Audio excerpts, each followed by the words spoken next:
at this point here, at this point, Liverpool fans have the right to feel undone and robbed. Yes, and because if you're going to rule this game, the goal that Nottingham Forest scored against Liverpool, the first goal, if you're going to rule the first goal to be a goal, then the game against the goal against Man City should have stood for Liverpool. Clearly, there are no debates about it, because what I saw from those the two goals was that the goals were supposed to be goals, right? If you say Andy Robertson affected the decision of the goalkeeper or affected the play of or the opponent's player, I'm going to also prove it to you clearly that the ball was never getting to Andy Robertson, and that Donnarumma had no chance to actually save that ball. So it should have stood a goal.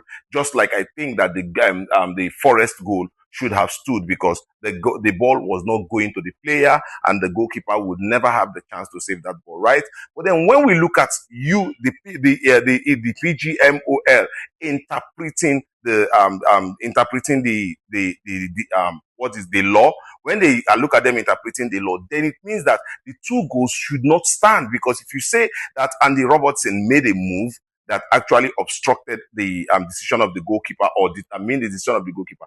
Also, you cannot tell me that a player standing in the middle, I think he was actually offside too, standing in the middle of the goal, will not affect the decision of the goalkeeper. You cannot say that to me, because the ball actually was coming from the side where he was standing across the goal. So it would affect the decision of the goalkeeper. But then, like I said, if we interpret the law, the two goals should not stand. But when we look at it from the eye test and see actually reading the law also, you know that the balls were not going to get close to the players, and by so doing, they would not have affected the decisions of the goalkeeper. So I thought that the two goals should have stood. But my problem here clearly is the second goal for Nottingham Forest. Why was the goal cancelled?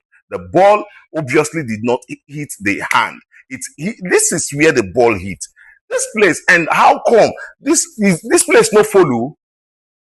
How come this goal is being cancelled? This is where Forest can actually claim that they have been robbed. Yes, because that actually is a clean goal, a clear goal. Why? How are you cancelling? How are you cancelling a very clear goal and awarding a controversial one? That is where the inconsistencies with this VAR actually makes us confused, and we do not know how to actually interpret the laws of the game anymore, because it feels right now that every referee can just interpret the law how it fits them, and they are right?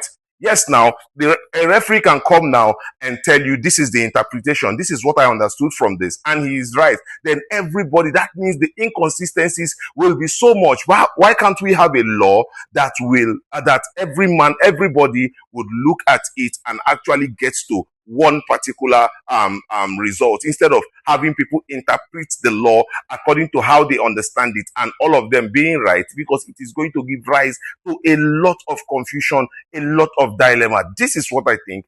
I think that Forest are being undone in this game, even though they are leading 2-0. I think that Liverpool have been really, really poor in this game. But then they are not the second goal.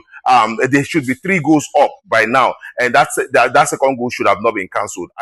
I want to know what you think in the comment section. Let's talk about it.